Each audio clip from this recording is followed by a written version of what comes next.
Amados amigos, queridos irmãos, bom dia a todos. Que a paz do nosso Mestre Jesus, o amor de Maria de Nazaré, nos envolva, nos fortaleça, nos ilumine hoje, amanhã e para todo sempre. Vamos continuar na nossa caminhada evangélica. Estamos ainda nesse longo e importantíssimo capítulo 5, Bem-aventurados os aflitos, em que hoje nós vamos tratar de uma das aflições que são um tipo de aflição que é muito delicado. Porque vem tratar nesse item, a partir do item 14 do Evangelho, sobre o suicídio e loucura. Vejamos bem que são dois assuntos que a princípio parecem não estar relacionados, mas que a doutrina espírita abre as portas no sentido de ajudar um dos problemas que mais compromete a humanidade, por exemplo, um estado depressivo, que pode levar adiante a melancolia, a loucura e terminar no suicídio, que na realidade não termina nada, porque aí começa um comprometimento muito mais grave, muito mais sério e muito mais prolongado no tempo em termos de resgate. Mas o Evangelho coloca para nós, nessa parte das aflições, que são bem delicadas com relação à loucura e suicídio, e tenta nos orientar, principalmente para que não venhamos a incidir neste erro, que qualquer que seja a dificuldade da vida, o sofrimento físico ou moral, esta aflição deve ser vista com bons olhos, para que sejamos bem-aventurados. E, infelizmente, algumas vezes nós nos desesperamos, nós nos colocamos numa situação de não aguentar mais, porque eu sofro e nos entregamos a esta situação delicada do suicídio e da loucura. Para começo do Evangelho, logo no item 14, onde inicia esta lição, os bons espíritos já começam calma, resignação. Nós comentamos no vídeo passado motivos de resignação. Vale a pena para quem não viu ainda. Então, o início da lição já é assim, o alerta, calma e resignação por todos os problemas que da vida nós passamos, porque existe uma razão. Por detrás de tudo há uma inteligência suprema que nos auxilia, que nos orienta, mesmo sem conseguirmos escutar a orientação, perceber a ajuda. Por isso, então, a calma e a resignação, porque o hoje vai passar, veremos o amanhã e assim vai. Como dizia Chico Xavier, tudo passa. Então, por maior que sejam os problemas, tenhamos fé, confiança, coragem para seguir adiante. Porque senão vai acontecer algo que o Evangelho coloca genericamente de loucura. Não estamos a falar no termo técnico, clínico e médico de loucura, mas a abranger um conceito evangélico de loucura como nas situações da vida que nós não aguentamos as vicissitudes que nós passamos, as dificuldades que nós passamos, que nós temos que enfrentar e que, infelizmente, pela nossa falta de fé, de confiança e de coragem, nós não conseguimos suportá-las. Vejamos bem, é necessário, dentro da nossa reencarnação, que venhamos com uma bagagem sobre os nossos ombros. Nada mais, nada menos do que fruto da nossa criação e que precisamos passar por isto. Mas, por uma falta de fé, de confiança e de coragem, achamos erroneamente que nós não conseguimos suportar essa bagagem, a cruz da nossa vida. Então, nós desanimamos, perdemos a esperança, passamos a caminhar assim, não olhem para minha careca, Passamos a caminhar assim, ó, a olhar para baixo, desconfiantes, desanimados, como vocês quiserem achar, desgostosos da vida. E aí podemos nos entregar à loucura, ao desespero. E aí, uma pessoa desesperada pode cometer qualquer tipo de atitude. Como diz André Luiz no livro Sinal Verde, por um segundo apenas eu posso comprometer a minha existência, porque um segundo é um acto. Um segundo é um instante que eu posso acertar ou errar. E dependendo deste erro, eu posso levar a minha loucura num grau mais avançado e suicidar-me. Ou nem chegar a esse instante ainda, mas por uma loucura cometer um crime, tirar a vida do outro, ofender o meu semelhante, agredir física, verbal ou espiritualmente o meu próximo e me comprometer, porque eu estou desgostoso com a vida. Aí, como que acontece? Encontramos uma pessoa dessa no caminho, chegamos todos felizes, bom dia! E a pessoa, bom dia, tudo bem? Vai se indo. Como essas respostas já mostram para nós que a pessoa está desgostosa da vida, está insatisfeita, reclama de tudo. Isso é um grau inicial de loucura, de insatisfação, e que se não for tomado muito, mas muito cuidado, pode levar até, de acordo com o Evangelho, um envolvimento espiritual que, vejamos bem, começou comigo numa auto-obsessão. Eu trouxe para perto de mim espíritos que se afinam com esta ideia de melancolia, de desgosto da vida, de tristeza. Eles ficam aqui, ó, na minha casa mental. É verdade. Vai se indo, a vida é uma tristeza. A vida, não mereço viver, ninguém gosta de mim, porque eu sofro, Senhor. E aquilo vai aumentando, vai aumentando, vai aumentando, num grau de loucura cada vez mais infiltrada na nossa mente, que eu posso chegar a entregar-me ao suicídio. O Livro dos Espíritos, logo na sua parte final, nas perguntas que começam na 943 adiante, que nós recomendamos a leitura, trata do desgosto da vida e do suicídio. Só que essa pergunta 943, quando fala junto com o Evangelho, capítulo 5, item 14, que nós estamos a comentar, da loucura como não suportar as vicissitudes da vida, o desgosto da vida, o Livro dos Espíritos trata bem diretamente ali, no ponto importante do que seria um desgosto da vida. Olha só o que o Kardec pergunta ao Espírito da Verdade, que vale a pena a leitura, para que a gente analise a nossa própria oportunidade hoje da reencarnação, em que, neste pensamento mais lógico e racional, o fato de estarmos reencarnados já é motivo de agradecimento e não de desgosto, porque senão vai acontecer nessas situações do Livro dos Espíritos. Vamos à leitura. Pergunta 943. De onde vem o desgosto da vida que se apodera de certos indivíduos sem motivos plausíveis? Resposta: efeito da ociosidade, da falta de fé e, frequentemente, da saciedade. Para aquele que exercita suas faculdades com um objetivo útil e segundo suas aptidões naturais, o trabalho não tem nada de árido e a vida se escoa mais rapidamente. Ele suporta as vicissitudes com tanto mais paciência e resignação, quanto age tendo em vista uma felicidade mais sólida e mais durável que o espera.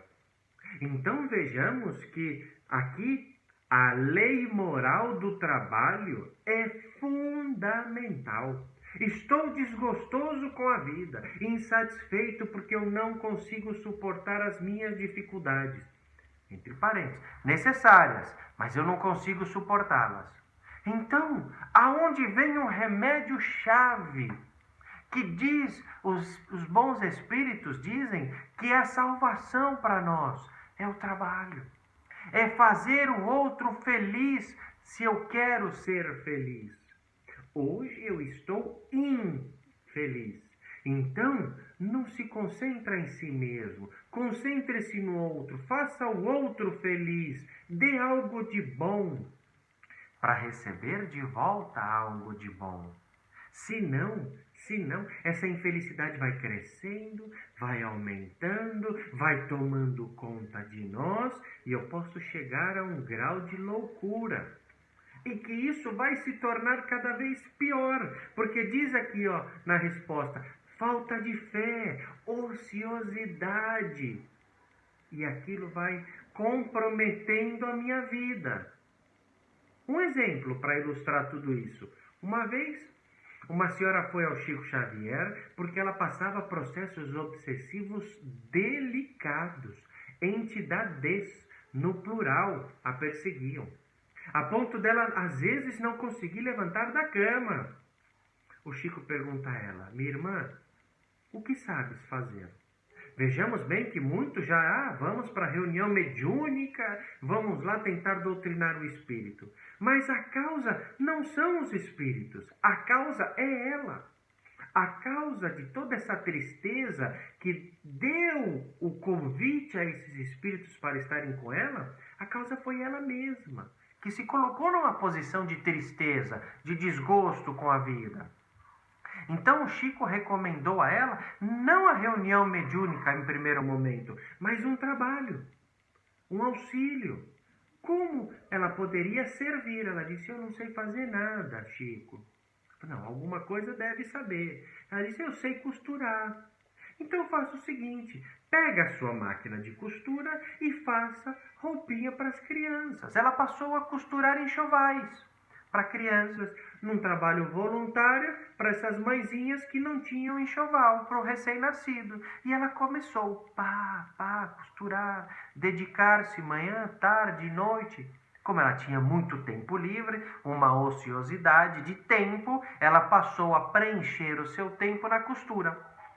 Os espíritos que a acompanhavam começaram a observar essa mudança, porque ela estava dedicando-se a isso. Então eles falaram, deixa, hoje ela está aí, voltamos amanhã para persegui-la. No dia seguinte eles voltavam. E a irmãzinha lá, costurando. Fala, deixa, hoje ela está aqui, voltamos amanhã outra vez. E assim foi se repetindo. De maneira que com o tempo esses mesmos espíritos não conseguiram mais sequer influenciá-la. Porque antes, na ociosidade, ela estava desgostosa. Mas nesse momento que ela conversou com o Chico, ela encontrou um propósito de vida. Não ser servida, mas servir. Trabalhar em benefício das mãezinhas grávidas, pobres. Então ela passou a ter um objetivo, qual seja fazer enxovais. Ali ela conseguiu se autodoutrinar. E pela caridade, pelo exemplo do bem, doutrinar esses espíritos que a deixaram. Ela se libertou da influência espiritual. Ela conseguiu se recuperar da loucura. E não se entregar, quem sabe, numa complicação maior, na influência espiritual, quem sabe ela tivesse se suicidado.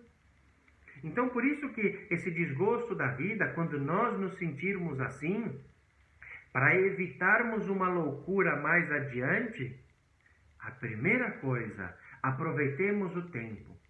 Mas Marcelo, eu trabalho, eu tenho 1, 2 empregos, porque não dá para conseguir no meu salário o sustento da minha família. É verdade. Mas em algum momento, não é quantidade, é qualidade. Em algum momento, nos dedicarmos aos trabalhos sociais, a um voluntariado, a ajudar dentro de casa, a ouvir um parente que ninguém escuta, algum tipo de trabalho para preencher o nosso tempo, para renovar em nossa fé a alegria de vivermos, porque senão vamos cair nesse grau de loucura que, a depender da nossa própria influência, pode nos levar a um suicídio. Não estou a dizer que todo louco se entrega ao suicídio, não, mas a depender do grau de loucura, pode causar um suicídio, porque nós não aguentamos mais isto e queremos nos libertar, achando que a nossa própria vida eu posso dispor dela. No Livro dos Espíritos, de maneira expressa, não vou ler, mas vale a ressalva. Pergunta 944, Kardec pergunta se eu, homem, posso dispor da minha vida. Resposta do Livro dos Espíritos: não, eu não posso, porque a minha vida, o meu espírito foi criado por Deus, eu sou filho de Deus. Eu não posso tirar. O suicídio voluntário é o desrespeito às leis morais. Então eu não posso, mesmo desgostoso com a vida, não posso tirá-la, não posso abreviá-la. E fica desde já a ressalva: posso tirar a vida do outro? Menos ainda. Posso tirar a vida do meu semelhante, porque nessa linha de pensamento, pergunta 946A, Kardec pergunta: então eu não posso tirar a minha? Não. Mas eu posso tirar a vida do outro? Menos ainda. É um crime aos olhos da matéria e é um crime aos olhos de Deus. Então eu não posso tirar nem a minha, nem a vida do próximo. Não, a vida é algo sublime, é uma oportunidade de reencarnarmos que tem que ser agradecido. Então eu não posso. Aí, o livro do Evangelho que nós estamos a comentar, no item 15, entra nessa linha de pensamento que nós estamos a dizer da loucura com o suicídio, que dependendo do grau de loucura posso chegar a um suicídio. E aí mostra que, de maneira consciente ou inconsciente, eu sou responsável. Por isso que o livro, o Evangelho, traz para nós que eu não posso, independentemente da causa, tirar a minha própria vida. Não posso, mesmo numa situação de desgosto, abreviar a minha existência, porque eu vou ser responsável por isto. No livro Memórias de um Suicida, ditado pelo espírito de Camilo Castelo Branco, um escritor português, da psicografia da médium brasileira Ivone do Amaral Pereira, lá ele mostra com muitos detalhes como é o trabalho de auxílio aos suicidas. E num determinado trecho do livro, conta que se eu hoje tirar a minha vida, eu vou ter um comprometimento de muitos e muitos anos. Tem espírito lá, no livro, que ilustra para mais de 1000 anos de comprometimento por um ato impensado do suicídio. Como diz no Livro dos Espíritos, insensato. Um ato insensato do suicídio. Ou, como quiserem no termo evangélico, um ato de covardia moral. Olha o impacto.